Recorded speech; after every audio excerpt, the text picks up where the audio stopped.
ሰላም ጤና ይስጥልን ውድ የቻናላችን ተከታታዮች ፕሮግራማችን ቤተሰቦች ይህ አብዲራዋ ቲዩብ ነው። ፕሮግራማችንን ላይክ በማድረግ እንድትጀምሩ ላይክ ስታደርጉ የዚህም ፕሮግራም ተደራሽነት ተደማጭነት ከፍ ስለሚያደርግ ላይካችሁ ይጠቅመናል። ላይክ እያደረጋችሁ ተደራሽነታችንን ተደማጭነታችንን ከፍ እንድታደርጉ አዲስ ከሆናችሁ ቻናላችንን ዛሬ ለከፈታችሁ ዛሬ ማድመጥ ለጀመራችሁ ሰብስክራይብ በማድረግ የደወል ምልክቷን በመጫን ለቻናላችን ቤተሰብ እንድትሆኑ የአክብሮት ግብዣችንን እያቀረብን ይህንን ፕሮግራም ከሀገር ውጭ በባህር ማዶ የምታደምጡ የቻናላችን ተከታታዮች ድጋፋችሁን በሱፐር ስቲከር፣ ሱፐር ቻት፣ ሱፐር ታንክስ ለቻናላችን እንድታበረክቱ በአክብሮት እየጋበዝን በሁለተኛ ክፍል ኢንሳይድ ሊቨርፑልን ጠቅለል አድርገን ወቅታዊውን የሊቨርፑል መረጃን የምናሻግርበት ሊቨርፑል ካንቀላፋበት አሁን የነቃበትን ሁኔታ በሊቨርፑል ቤት እየተመለከትን ነው። ካሸለበበት አሁን ሊቨርፑል ነቅቷል። በዝውውር መስኮቱ አክቲቪቲውን በደንብ አጠናክሮ ባለፉት ጊዜያት ከነበሩ ትላልቅ ስራዎች አሁን ወደ ተግባር ለመግባት እንግዲህ ሁሉንም ሁኔታዎችን አጠናቆ አሁን የተጫዋቾችን የዝውውር ሂደት ለማካሄድ ኢላማቸውን ታርጌታቸውን ወደ ውጤትና ወደ ክለቡ ለማምጣት ስራዎች መጀመራቸውን እንግዲህ ባለፉት 24-48 ሰዓታት አብዛኛው ሚዲያ ላይ ሲነሳ ከዚህ በፊት የነበረው ዝምታ ምንም አይነት መረጃዎች ሳይወጡ ሲቆዩ እንግዲህ ዝምታው መብዛቱ የሊቨርፑል ደጋፊዎችንም በተመሳሳይ አሳስቧቸው እንግዲህ የተለያዩ ጥያቄዎችን ሲያስነሱ ቆይተዋል። አሁን ግን ወደ ተግባር የመግባት ሂደትን መጀመሩን የሚገልጹ በርካታ መረጃዎች እየወጡ ነው የሚገኙት። እነዚህን በዚህ ፕሮግራም የምንመለከት ነው የሚሆነው። በመጀመሪያ ክፍል ፕሮግራማችን እንግዲህ ከሞርጋን ሮጀርስ ዝውውር ጋር በተያያዘ የተጫዋቹ ፖቴንሻል ምን ያክል ለቼልሲ በቀጣይ የውድድር ዓመት ክለቡን ያጎለብታል፣ በቪላ ቤት አቅሙን ቼልሲዎች የተመለከቱበትን አናላይዝ ያደረጉበትን ጠለቅ ብለን ታክቲካሊም ቴክኒካሊም ተጫዋቹንና አሎንሶን ፓልመርን በተመለከተ አጠቃለን ረዘም ላለ ደቂቃ ከተለያዩ ዳታዎች ጋር ቆይታ አደረግን። ያን ፕሮግራም እንድታደምጡ ሪኮመንድ እያደረግን እየጋበዝናችሁ ይህንንም ፕሮግራም ተደራሽነቱ ከፍ እንዲል አስተዋጽኦአችሁን አድርጉ። ላይክ፣ ሼር፣ ሰብስክራይብ እያደረጋችሁ ከሊቨርፑል ጋር በተያያዘ እንግዲህ በርካታ መረጃዎች እየወጡ ነው። ወደ ዝውውሩ እንመጣለን። ከዛ በፊት ግን ከክለቡ ጋር ተያይዞ ባለፉት 24 ሰዓታት ከወጡ ምናልባት አሁን ላይ በስፋት መነጋገሪያ አርዕስት የሆነው የክለቡን የአክሲዮን ድርሻ ለመግዛት የተወሰነ ድርሻን ለመግዛት እየተደረገ ባለው ሂደት የአማዞን ባለቤት የዓለማችን አራተኛው ቢሊዮነር ከ250 ቢሊዮን ዶላር በላይ እንዳለው የሚነገረው ጄፍ ቦሴዝ እንግዲህ ሊቨርፑልን 30% የመግዛቱን ሂደት ከአሚት ባህታን ጋር በጋራ በመሆን አሁን ቴክኒካል አፕሮቾች አልቀው ዳይሬክት የሽያጩን ሂደት የሊቨርፑል ፐርሰንት የሚገዛበትን መመዘኛ በክለቡ የገዙትን የአክሲዮን ድርሻ ደግሞ የሚያስተዳድሩበትን ቁመና የመደራደር ሂደት ጭምር መጀመሩን በዛሬው ዕለት ለንባብ የበቃው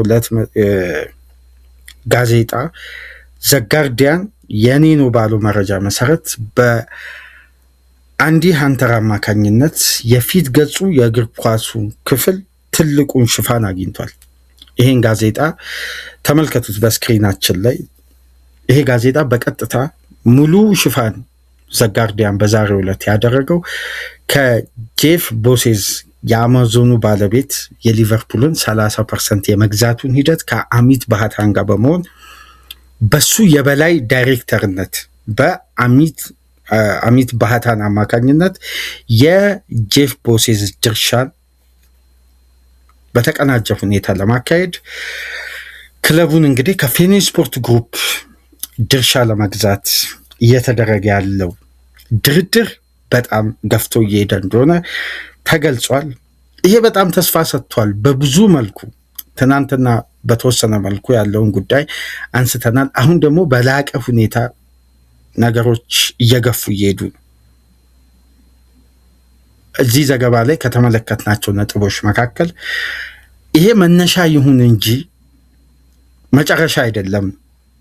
ያ ማለት ከተወሰነ ሂደት በኋላ ከተወሰኑ ጊዜያት በኋላ ከፌኒ ስፖርት ግሩፕ ጋር በተጨማሪ ተደራድረው ክለቡን ሙሉ በሙሉ የመጠቅለልም ዓላማ እንዳላቸው ተገልጿል። ይሄ ደግሞ በፌኒ ስፖርት ግሩፕ በሩ አልተዘጋም። የአክሲዮን ድርሻ ብቻ እንሸጣለን አይደለም ያሉት፣ ማይኖሪቲ ነው የሚሸጠው አሁን 30%ቱ፣ ግን የእግር ኳሱን ክፍል ሙሉ በሙሉ የማስተዳደርንም ስልጣን ይረከባሉ ማለት ነው እነዚህ አዲስ ገዢዎች። ይሄ ደግሞ የበለጠ የሊቨርፑልን ደጋፊ ተስፋ ከፍ አድርጎ እንደውም በትናንትናው ዕለት አንድ ያስገረመኝን አስቂኝ የሆኑ ትዊቶች ሲወጡ ተመልክታቸዋል ብዬ አስባለሁ በኤክስ ላይ። ቀጣይ ጄፍ ቦሴዝ ሊቨርፑልን ከገዛ በቃ የአንፊልድ ስም ይቀየርና አማዞን አሬና ተብሎ ይሰየማል እያሉ የሊቨርፑል ደጋፊዎች ሲቀልዱ ነበር። ወይ አንፊልድ አማዞን አሬና እንለዋለን ምናምን እያሉ ቀልድ አዘል ትዊቶች በጣም ሲለቀቁ ነበር እና ይሄ ከበስተጀርባ ያለውን የድርድር ሂደት የሚያሳይ ነው። የበለጠ ደግሞ አሁን ያለበትን ቁመና ገብታችሁ ዘጋርዲያን ላይ በጣም 5-6 ገጽ ነው የሚሆነው። እያንዳንዱ ሂደት ተቀምጧል። አሁን ደግሞ በተለይ ፋይናንሻል ታይም ሊቨርፑል 30%ቱን የሚሸጥ ከሆነ የዚህ አክሲዮን ድርሻ አሁን ላይ ክለቡ በገበያ ደረጃ ያወጣል ተብሎ መጀመሪያ የተገመተው በትናንትናው ዕለት ገልጸንላችሁ ነበር 6.2 ቢሊዮን ዶላር ነው። ከ4.5 ቢሊዮን ፓውንድ በላይ ነው። አሁን ግን 30%ቱ የሚሸጥ ከሆነ 1.32 ቢሊዮን ፓውንድ ተገምቶ ከዛ በላይ ግን የመሸጥ እድል እንዳለው ነው እዚህ ጋር እየተጠቀሰ የሚገኘው። ይሄ ደግሞ የክለቡን የማጠናከር ፋይናንሱንም ሊቨርፑልንም በኢንፍራስትራክቸር በኩል የማስፋፋት የተለያዩ ግንባታዎችን በማድረግ አካዳሚው በዘመናዊ ሁኔታ እንግዲህ 20 ሚሊዮን ፓውንድ ድጋሚ ሪኢንቨስት ተደርጎ ባለፈው ሳመር ተጀምሮ እንግዲህ በሲዝኑ ሳይጠናቀቅ ነው ግንባታው የተጠናቀቀው እና በጣም የዘመነ አካዳሚ ሆኗል። ኪርኪቢ በርካታ ስራዎች እየተሰሩ ነው። ይሄን ደግሞ ፋይናንሻል ያግዛል። የበለጠ ደግሞ ክለቡ እንዲጠናከር ይፈለጋል በአዳዲስ ተጫዋቾች። እንደነዚህ አይነት ሂደቶች ደግሞ ፋይናንሻሊ ስለሚያግዝ ሊቨርፑል በቀጣይ ጊዜያት እንግዲህ ይሄ ድርድር ለ6 ወራትም ሊፈጅ ይችላል አይታወቅም። ግን አሁን የድርድሩ ሂደት በላቀ ደረጃ እየተቀላጠፈ ከጊዜ ወደ ጊዜ እድገት እያሳየ ነው። ምናልባት ሲዝን ውስጥም እያለ ተጠናቆ ርክብክብ ሊደረግ ይችላል። የበለጠ ግን ፖዘቲቭ ተደርጎ የተወሰደው ሙሉ በሙሉ የመግዛቱን ጉዳይ በፌኒ ስፖርት ግሩፕ አልተዘጋም፣ ክፍት ነው።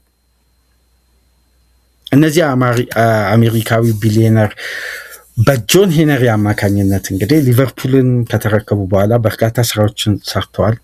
በጣም ሊመሰገኑ የሚገቡ ባለቤቶች ናቸው። ምንም እንኳን የሊቨርፑል ደጋፊዎች ያላቸው ጥያቄ በደንብ እንረዳለን። ግን እነሱ ሊቨርፑልን ሲረከቡ ሊቨርፑል ከነበረበት አቋም አሁን ክለቡ የሚገኝበትን ስታንዳርድ ማብቃት የቻሉ ሊመሰገኑ የሚገቡ ባለቤቶች ናቸው። ሊቨርፑልን በጣም ከባድ ከሆነ ወለድና የባንክ ዕዳ የታደጉ ባለቤቶች ናቸው። ለዚህ ደግሞ ሰልፍ ሳስቴናቢሊቲ ሩል ሊቨርፑልን ጠቅሟል እንጂ አልጎዳም። ምንም እንኳን በሜዳ ላይ ባሉ ክለቡ እንዲጎለብት የሚፈለገውን የዝውውር ሂደት ሁሉ ለኤርገን ክሎፕ በወቅቱ በበቂ ሁኔታ ባያቀርቡ እንኳን ክለቡን ግን መብቴ ባለው ስትራክቸር በአስደናቂ ሁኔታ በእርጋታ በትዕግስት በጣም ደጋፊውን በሚፈታተን ትዕግስት አሻግረውታል። ይሄ ሊመሰገን ይገባል። ምንም እንኳን ግን በየወቅቱ የቲኬት በከፍተኛ ሁኔታ ትኬት እየጨመሩ ትችቶችን፣ ተቃውሞችን እያስተናገዱ ያንን የጨመሩትን የትኬት መጠን እያሳነሱ በፐርሰንት እየቀነሱ ይቅርታ እየጠየቁ ምን እያሉ እያስተባበሉ ትኬት ሽያጭን በከፍተኛ ሁኔታ ሊቨርፑል ቤት ቢያሳድጉም ግን ፋይናንሻሊ ክለቡን ስቴብል አድርጓል እና የ16 ዓመት ቆይታቸው አሁን ሼርሆልደር የተወሰነ ፐርሰንት ማይኖሪቲውን ሸጠው ከተወሰነ ጊዜ በኋላ ግን ሊቨርፑልን ሙሉ በሙሉ ሸጠው የመውጣታቸው እድል በጣም ሰፊ ይመስላል እንደሚወጡ ዘገባዎች ከሆነ። ይሄ እንግዲህ በምትመለከቷቸው ሁለት ጋዜጦች ዘጋርዲያን እና ዘ ታይምስ በዛሬ ህትመታቸው ላይ በአንዲ አንተር እና በፖል ጆይስ አማካኝነት ይዘው ወጥተዋል። ይሄ እንግዲህ አሁን ላይ ያለው ሌተስት አፕዴት ነው። ይህን ፕሮግራም ስታደምጡ ደግሞ አዲስ ነገር ከወጣ ለክቡራን አድማጮቻችን በኮሜንት መስጫ ደግሞ ያለውን አፕዴት አስቀምጡ። እሺ ወደ ቀጣዩ አርስታችን ስናልፍ ወደ ዝውውሩ እንመጣለን። ጠቃሚ የሆኑ መረጃዎች ወጥተዋል። እነዛን መረጃዎች እናጋራቸዋለን። ግን ሊቨርፑል እንግዲህ ራዮላ በይፋ ስራቸውን ጀምረዋል። በአግዜ የጀመሩትን ስራቸውን እንግዲህ በዩናይትድ ስቴትስ አስቀጥለው ክለቡ በጣም ጠንካራ ፕሪሲዝን እየተዘጋጀ ነው የሚገኙ። ግን በብዙ መልኩ መነጋገሪያ አርዕስት ሆኖ ቢቢሲ በአደም ፔታል አማካኝነት ኢንሳይድ ሊቨርፑልን የፕሪሲዝን ቆይታን የተጫዋቾችን ሁኔታ በተመለከተ በጣም ዝርዝር ጉዳይ አውጥቷል። ልጠቁማችሁ፣ ገብታችሁ ቢቢሲ ላይ የአደም ፔታልን ያጠናከረውን ሪፖርት ተመልከቱ። አንድ ራሱን የቻለ ፕሮግራም ይፈልጋል። ግን በዚህ አርስታችን ላይ የተወሰነ ጥቆማ አድርገናችሁ ወደ ዝውውር መረጃዎች እንገባለን። የአንዶኒ ራዮላ ትሬኒንግ አሁን የሊቨርፑል ደጋፊዎች የሚፈልጉትን በአግባቡ ብቻ አይደለም ከተጠበቀው በላይ ተጀምሯል ነው እየተባለ የሚገኝ። በጣም ማለት ነው ተጫዋቾች መቋቋም እስከሚያቅታቸው ድረስ ትሬኒንጉ በጣም ከባድ ነው። በጣም ፊዚካል ነው። በጣም የተጫዋቾችን የሙሉ የውድድር ዓመት አቅምን የሚያጎለብት ነው የትሬኒንግ ሂደቱ። ምናልባት የተቆራረጡ ቪዲዮዎችን በተለያዩ ሶሻል ሚዲያዎች ከተመለከታችሁ በሊቨርፑል ቤት ትላልቅ ዲስታንሶችን ከቨር በማድረግ የሚታወቁ ተጫዋቾች ጭምር መቋቋም ከብዷቸው ሲያለከልኩ የሚታዩበት በርካታ የትሬኒንግ ሴሽኖች እየወጡ ነው።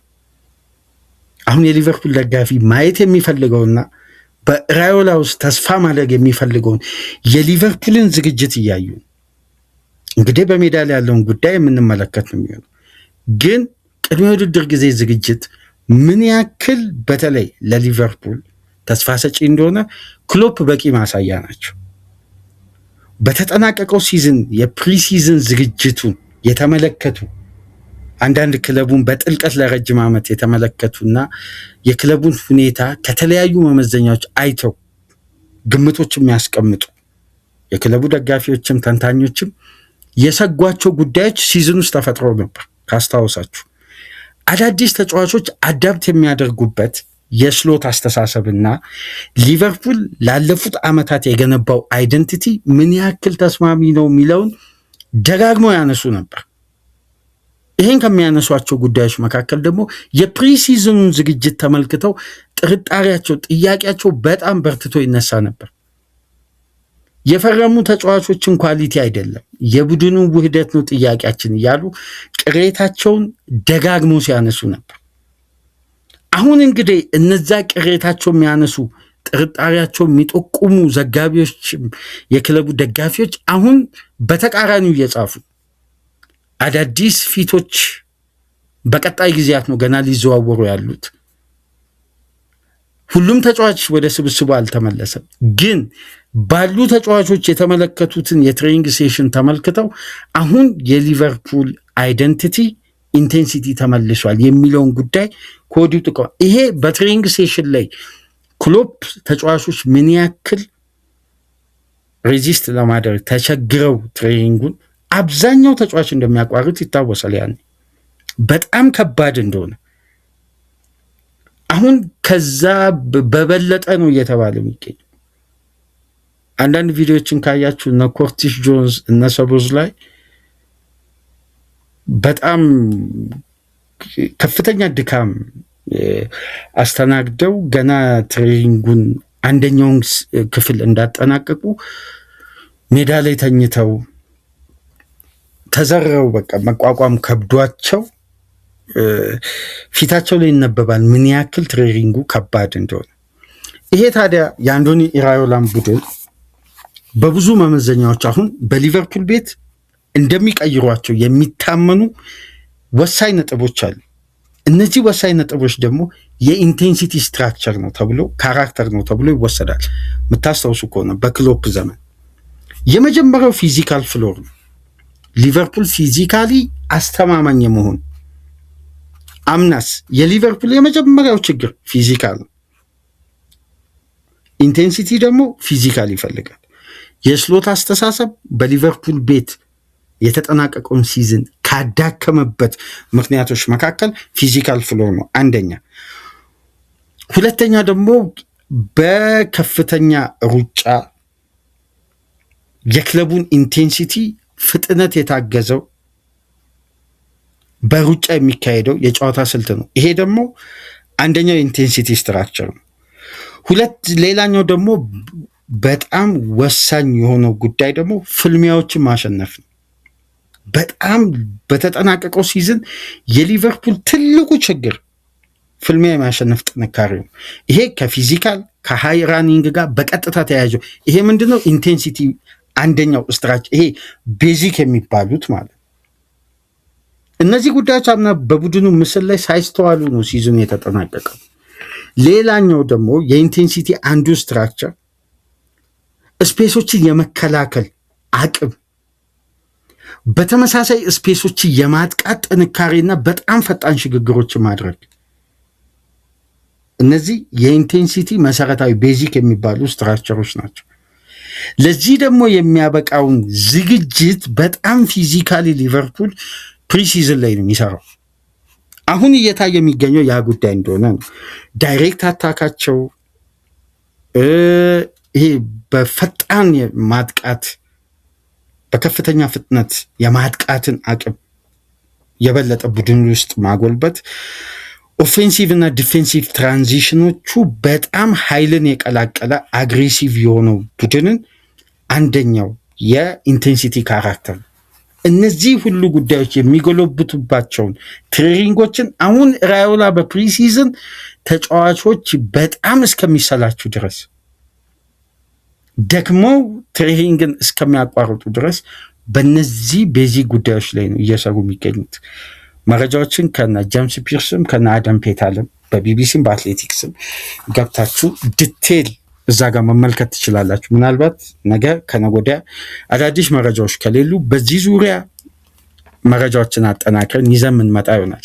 ስሎት ከተገመገሙባቸው መመዘኛዎች መካከል እነዚህ ቤዚክ ነበሩ። ሁለተኛው ጉዳይ ግን የምታስታውሱ ከሆነ ፖቴንሻል ዴቨሎፕመንት የሚለው የተጫዋቾችን ብቃት የማጎልበት ሂደት ትልቁ ጥያቄ እንደነበር ይታወቃል። መጎልበት አይደለም ከነበረባቸው ብቃት ነበር በተጠናቀቀው ሲዝን በክለቡ የሚገኙ ሲኒየር ተጫዋቾች ጭምር የወረዱት አይደለም አዳዲስ ተጫዋቾች። ስለዚህ በራዮላ ውስጥ የሚታየው ተስፋ በፕሪሲዝን ጀምሯል፣ በትሬኒንግ እና በዝግጅት የሚሉ በርካታ የክለቡን ምስል ከቅድመ ውድድር ጊዜ ዝግጅት ተመልክተው ግምታቸውን አስተያየታቸውን የሚሰጡ እነዚህን ሁኔታዎች ይዘው ወጥተዋል። እስቲ የእናንተንም ሀሳብ አስተያየት አያይዛችሁ በኮሜንት መስጫ አስቀምጡ። ራዮላ ያን ፊዚካሊቲ የሊቨርፑልን ኢንቴንሲቲ አይደንቲቲ የመመለስ ሂደቱን እንዴት ትመለከታላችሁ? እስቲ በኮሜንት መስጫ ላይ አስቀምጡ። እስቲ አሁን ወደ ዝውውር መረጃዎች በቀጥታ እንለፍ። በትናንትናው ዕለት የስካይ ስፖርት ዘገባ ይሄን ፎቶ ተመልከቱት በስክሪናችን ላይ። በትናንትናው ዕለት ኤክስክሉሲቭ ኒውስ ብለው ከስካይ ስፖርት የኔ ነው ባለው መረጃ መሰረት በሊያል ቶማስ አማካኝነት ሊቨርፑል የማግኒስ አካሉችን የዝውውር ሂደት በቀጥታ ያለውን ሁኔታ በ24 ዓመቱ ፈረንሳዊው የሞናኮ ንብረት የሆነው ተጫዋች ዙሪያ ያለውን አሁን ላይ የሚገኘው ወቅታዊ አጠቃላዩን ሁኔታ ተቀብለው ተረድተውታል። ይሄ ተጫዋች በፓሪስ ሴን ጀርሜን በጥብቅ ይፈለጋል። በግሉም ከፒኤስጂ ጋር መስማማቱ ሲነገር የሚታወስ ነው። በቅርብ ጊዜያት ውስጥ ተስማምቶ ፐርሰናል ተርም ከፒኤስጂ ጋር መጠናቀቁ ሲነገር ነበር። ግን ሞናኮና ፒኤስጂ አልተስማሙ። ይህን ሁኔታ የተመለከቱት የሊቨርፑል ኃላፊዎች እንግዲህ በቀጥታ ከሞናኮ ጋር ዳይሬክት ኮንታክቶችን ፈጥረው ስለ ተጫዋቹ አሁን ላይ የሚገኘውን አጠቃላይ መመዘኛ ተረድተው ለቀጣይ ስቴፕ የሚያበቃቸውን ሂደት ለመጀመር ከሞናኮ ጋር ያለውን አጠቃላይ ሁኔታን አጠናቀዋል። ይሄ ማለት ተጫዋቹ አሁን ላይ ሊሸጥ የሚችለውን የዋጋ ተመን ሞናኮ የሚፈልገው ሞናኮና ፒኤስጂ ያሉበት አሁን የድርድር ስቴጅ አሁን ላይ የሚገኙበት ፒኤስጂ ለዚህ ተጫዋች አቅርቦ በሞናኮ ተቀባይነት ያጣውን የገንዘብ የክፍያ አይነትና ስርዓትን ምን ያክል እንደሆነ መጠኑን በተጫዋቹ በኩል ደግሞ ያለውን የሞናኮ አቋምን በተመሳሳይ ማለት ተጫዋቹን ሞናኮ ለፒኤስጂ መሸጥ ብቻ አቋም ነው ያለው ወይስ ሌሎች ተጫራች ክለቦች ቢመጡ ተቀብሎ ያስተናግዳል የሚለውንም ጉዳይ አጠቃላይ በተጫዋቹ ዝውውር በኩል ያለውን ጉዳይ አጠናቀዋል። ይሄ ምን መሰላችሁ? አሁን መረጃው ቀደም ብሎ አፈትልኮ ይወጣ እንጂ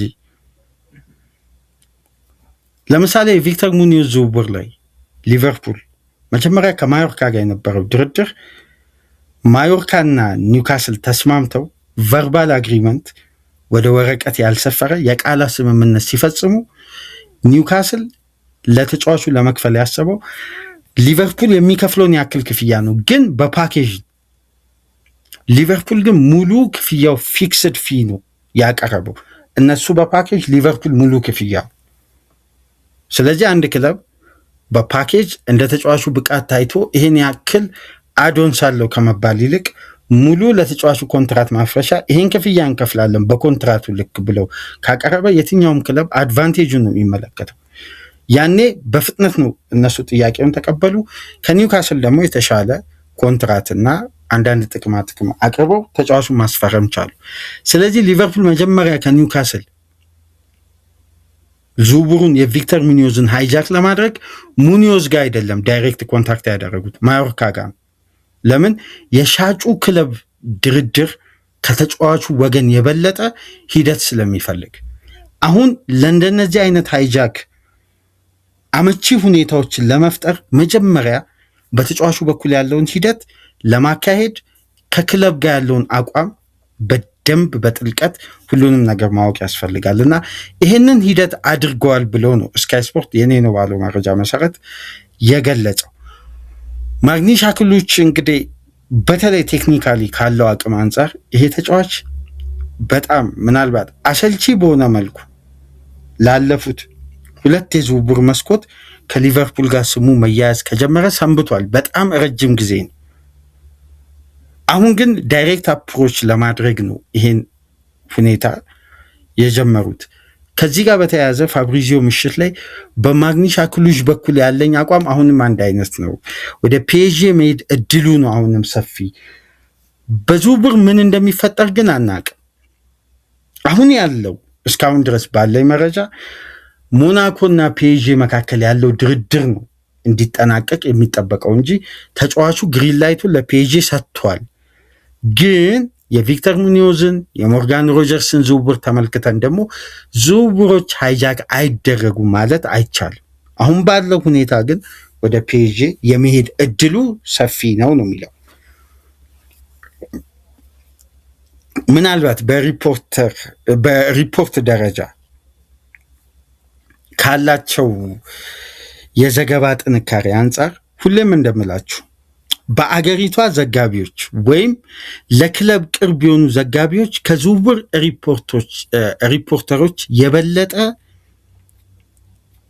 በጉዳዩ ላይ በቂ መረጃና በቂ ሁኔታ ይኖራቸዋል።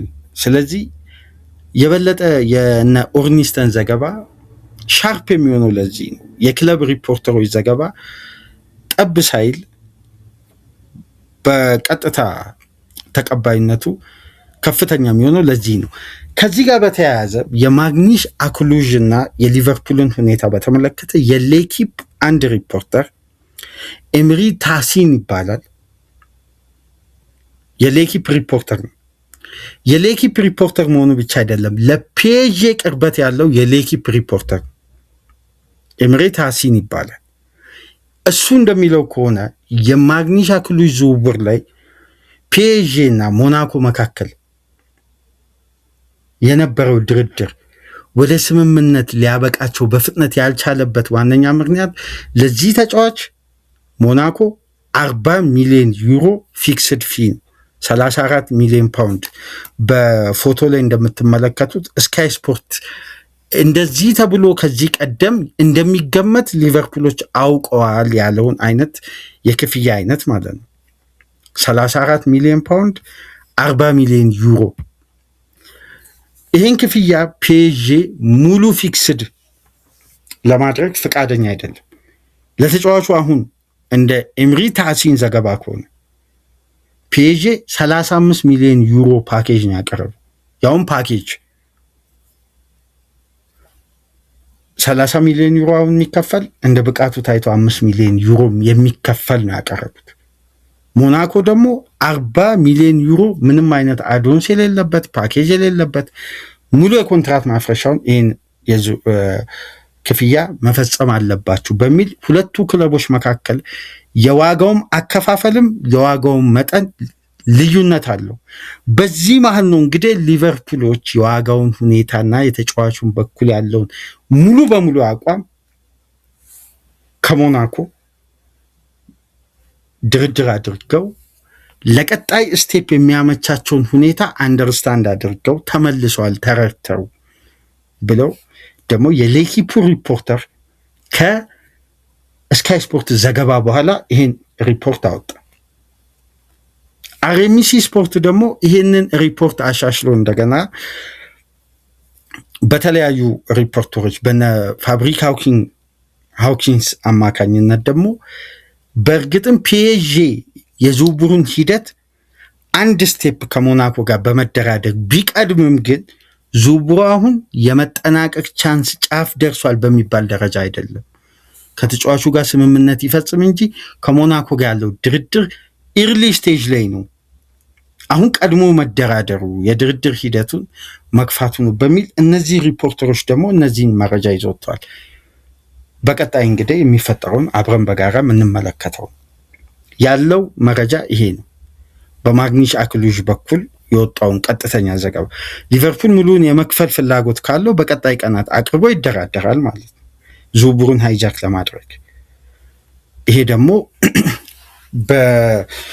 በሚቀጥሉ ቀናት የበለጠ ከማግኒሽ አክሉዥ ጋር በተያያዘ የሚወጡ ተጨባጭ መረጃዎች ይኖራሉ። ግን አሁን የተለያዩ ዳይሬክሽኖችን የሚያስቀምጡ አሉ። በፓሪስ ሴን ጀርሜን ይሄ ተጫዋች በቀጥታ ወደ ስታርቲንግ ላይንአፕ የቋሚነትን ደቂቃ ዋስትና ተሰጥቶት አይደለም የሚመጣው፣ የስኳድ ተጫዋች ሆኖ ነው። በእርግጥ በፓሪስ ሴን ጀርሜን ስታንዳርድ አንጻር የፊት መስመር ሶስቱ ተጫዋቾች ያላቸው አቅምን ምናምን ከግምት ውስጥ በማስገባት ሊያገኝ የሚችለው ደቂቃ ከዩኤፋ ቻምፒየንስ ሊግ ይልቅ የሊግ አንድ ደቂቃ የበለጠ የማግኘት እድል አለው። ስለዚህ የስኳድ ተጫዋች ሆኖ ነው የሚመጣው።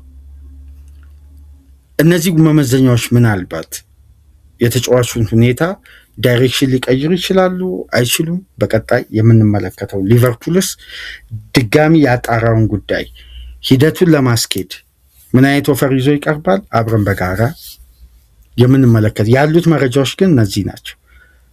እስቲ ማግኒሽ አክሉዥ ከሊቨርፑል ጋር ስሙ የተያያዘበት መረጃ እንግዲህ አጠቃላይ ከፈረንሳይ ሚዲያ የፋብሪዚዮንን መረጃ የስካይ ስፖርትንም አካተን ያለው ይሄን መረጃ ወደ እናንተ እስከምናደርስበት ድረስ ተጨባጩ መረጃ ይሄ ነው። ሌላኛው ጉዳይ እንግዲህ ብራድሊ ባርኮላን የተመለከተ ነው። አሁን የባርኮላ ጉዳይ በጣም ካለፉት ጊዜያት ሲሪየስ መሆኑን የሚገልጹ ከአንድም ወደ 3-4 መረጃዎች እየወጡ ነው የሚገኙት። የሚወጡ መረጃዎች ደግሞ በሌሎች ክለቦች ዘገባና በሊቨርፑል ዘገባ ላይ አንድ አይነት መልክ መያዙ ነው። የብራድሊ ባርኮላ ጉዳይ ላይ ፓሪስ ሴን ጀርሜን ለዚህ ተጫዋች የሚፈልገው አሁን ላይ ክፍያ ከዚህ በፊት የተለያዩ መረጃዎች ላይ ምናልባት ኤክስ ላይ ምናምን ከተመለከታችሁ 150 ሚሊዮን ዩሮ የሚሉ አሉ፣ 130 ሚሊዮን ዩሮ የሚሉ አሉ። የተለያዩ መረጃዎች ይወጣሉ። አሁን ላይ ግን ፓሪስ ሴን ጀርሜን ከሊቨርፑል ቀርቦለት ሪቪው ያደረገው ቢድ የተባለው የ100 ሚሊዮን ፓውንድ ፓኬጅ ነው። 100 ሚሊዮን ፓውንድ ክፍያ አይደለም። አዶንስ ምን ያክል ይሁን ምንም የታወቀ ነገር የለም። ይሄን ክፍያ ያክል ደግሞ ያቀረበና የተደራደረ ክለብም የለም። ለዛ ነው ምሽት ላይ ፋብሪዚዮን ቪዲዮ ካደመጣችሁ ከአርሴናል ጋር ስሙ የባርኮላ ተያይዞ ይወጣል። ግን እኔ ያለኝ መረጃ እሱ አይደለም። አርሴናል ከዚህ ጉዳይ በጣም ሩቅ ነው። የበለጠ ሊቨርፑል እያለ ሲደጋግም ነበር። ዴሊ ሜል ትናንትና ሙሉ ብሪፍ በአርሴናል ዙሪያ ይዞ በወጣው ሪፖርት በኢሳም ካህን ነው። ያውም ኢሳም ካህን ለአርሴናል በጣም ቅርበት ካላቸው ውስን ሪፖርተሮች መካከል አንዱ ነው። እንደምታውቁት በጣም በሌተስት አፕዴቱ የሚታወቅ ዘጋቢ ነው። ኢሳም ካህን እንደሚለው ከሆነ አርሴናል የግራ ክንፍ ተጫዋች ለማዘዋወር በዝውውር መስኮት የሚያደርገው ሂደት የሮጀርስ ዝውውር አርሴናልን በበለጠ አስተጓጉሎታል። ሮጀርስ ላይ በጣም ተስፋ ነበራቸው። በዛም ወቅት ራደራቸው ውስጥ ያሉ ተጫዋቾችን መያዝ የሚችሉበትን ፓወር በሌሎች ክለቦች ተነጥቀዋል። አሁን ዝውውር ላይ ቢገቡ እንኳን አርሴናል የበለጠ ተጫዋቹ ከሚያወጣው ክፍያ በላይ የመክፈል ግዴታ ውስጥ ይገባሉ። ያ ደግሞ በክለብ በኩል ነው። የተጫዋቾቹ ፍላጎት ግን ግልጽ እየሆነ ማምጣቱን ተከትሎ ሊቨርፑልም በጣም አፐራንዱን ባርኮላ ላይ ይዟል።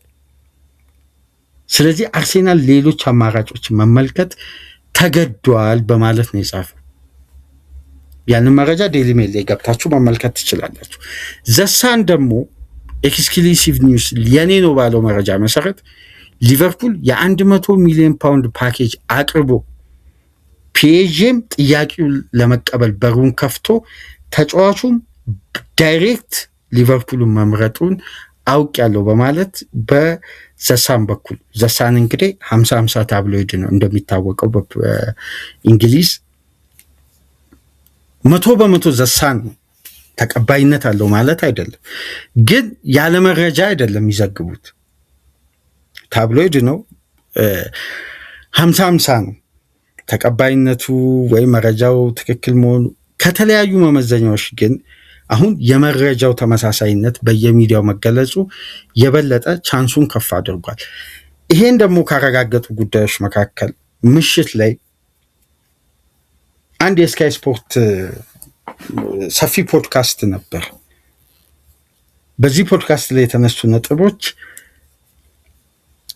ባርኮላ ምርጫውን ሳያሳውቅ አልቀረም።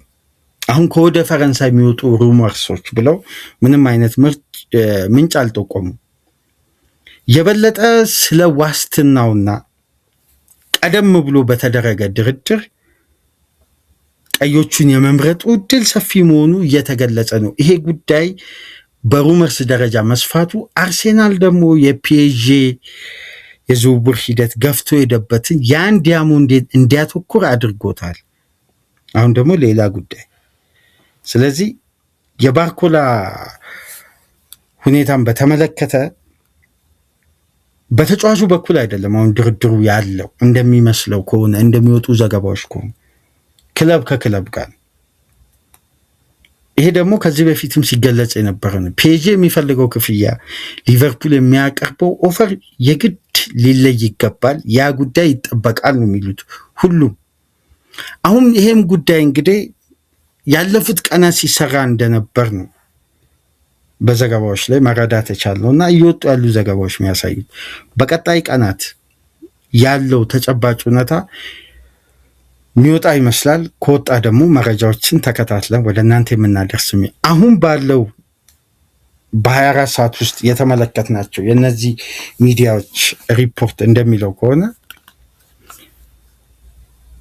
ተጫዋቹ የበለጠ ወደ አንፊልድ የመምጣት እድል አለው መረጃዎች እያሉ የሚገኙ።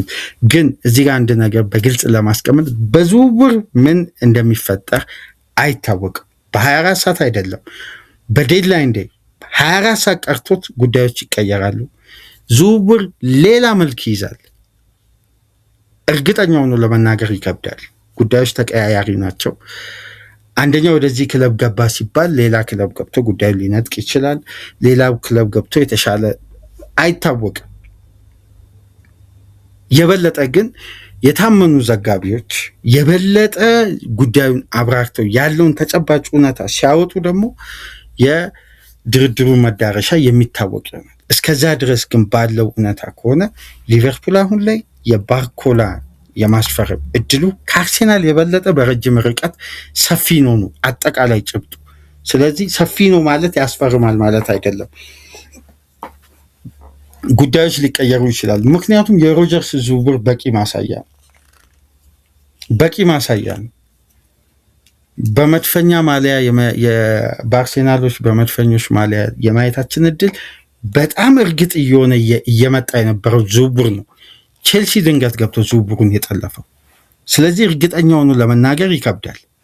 ያለው ግን ተጨባጭ እውነታ አሁን ላይ በሚወጡ መረጃዎች እነዚያ የመረጃ ምንጮችን ገብታችሁ የበለጠ የወጡትን ዘገባዎች መመልከት ትችላላችሁ እና የብራድሊ ባርኮላ ሁኔታ አሁን ወደ አንፊልድ ይመስላል የሚሉ ዘጋቢዎች በስተዋል። ሊቨርፑል በረጅም ርቀት እዚህ ተጫዋች ላይ ያለውን ድርድር ገፍቶበት ሄዷል፣ ሃንድል አድርጓል፣ አፐራንዱን ይዟል ነው ሁሉም ሚዲያ ላይ እየተነገረ የሚገኘው። ስለዚህ ባርኮላ ማግሉሽ ባለፉት 24 ሰዓታት በጣም ከሊቨርፑል ጋር በስፋት መረጃዎች ሲወጡ ነበር።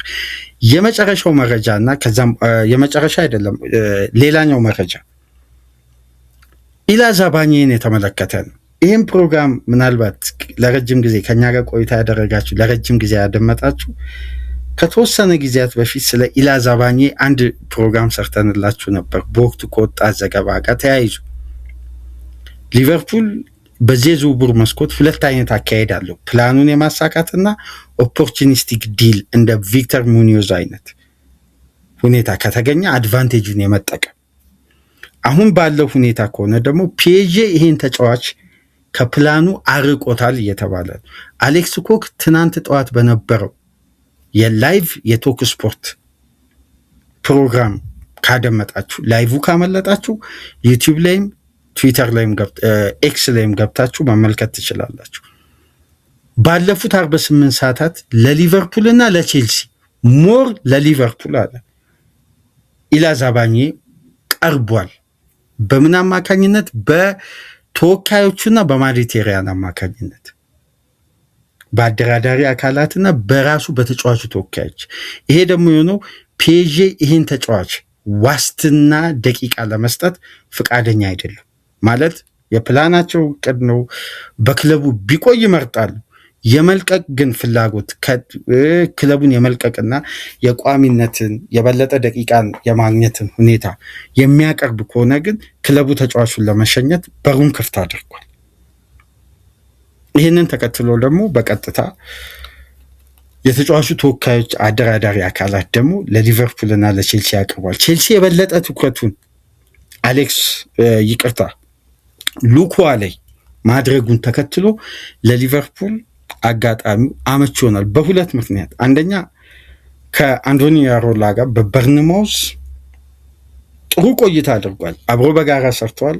ራዮላ ከሚያደንቋቸው ተጫዋቾች መካከል አንዱ ነው። ይሄ ዩክሬናዊ ሴንተር ባክ ወደ ፒኤስጂ ከተዘዋወረ በኋላ እንግዲህ የማርኪኒዮስ የረጅም ጊዜ ተተኪ ሆኖ ታስቦ ቢሄድም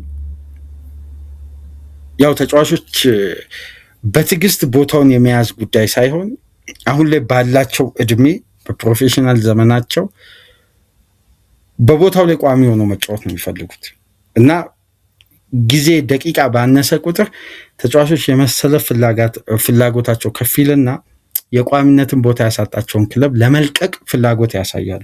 እንዲህ አይነት ሁኔታ ነው አሁን ተፈጥሯል የተባለው። ስለዚህ ሊቨርፑል በዚህ የዝውውር ሂደት ላይ ቀጥተኛ ተሳትፎ ያደርጋል ተብሎ ይጠበቃል። ያኔ ግን አንድ መረጃ ስንጠቁማችሁ ከኢላ ዛባኒ ጋር በተመለከተ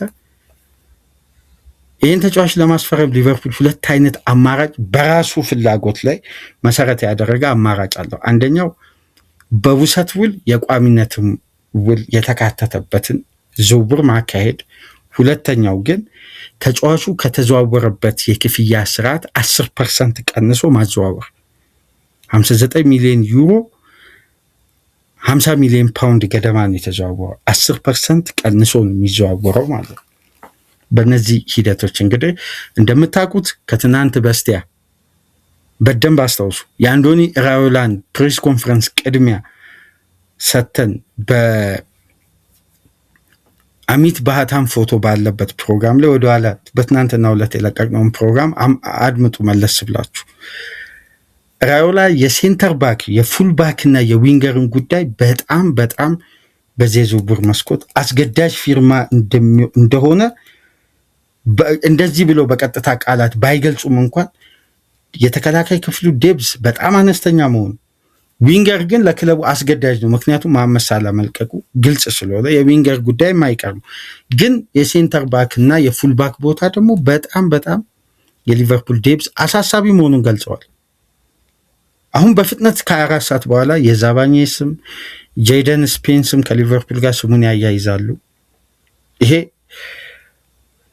በትክክልም ሊቨርፑል ራደር ውስጥ አለ ለማለት ይከብዳል። እርግጠኛው ነው ለማናገር ግን አይታወቅም። በቅዱስ ሊኖር ይችላል። ሩመርስ ግን አለ ጄደን ስፔንስ ጋር በተመለከተ እንግሊዛዊው የቶትናም ፉልባክን በተመለከተም ሌሎች ሩመርሶች ይወጣሉ።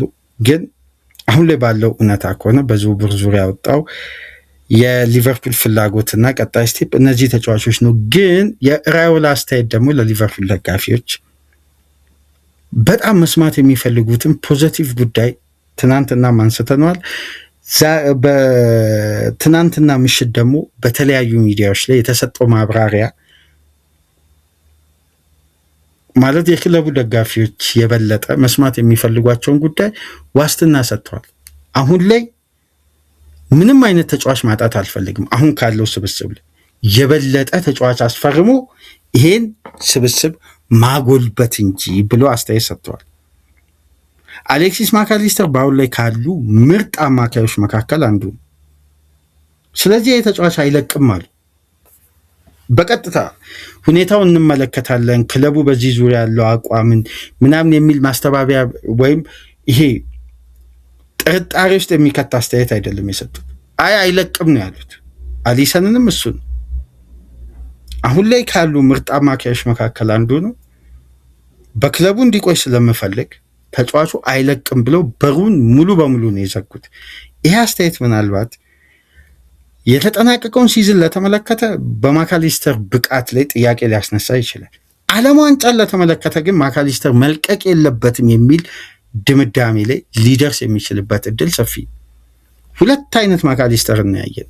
በስሎት ሌላ ማካሊስተር ነው፣ በስካሎኒ ሌላ ማካሊስተር ነው።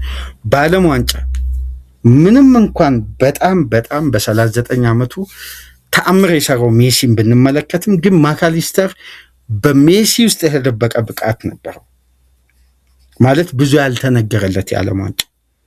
ይሄ ምናልባት የክለቡ ደጋፊዎች በትኩረት ተመልክታቸዋል ብዬ አስባለሁ።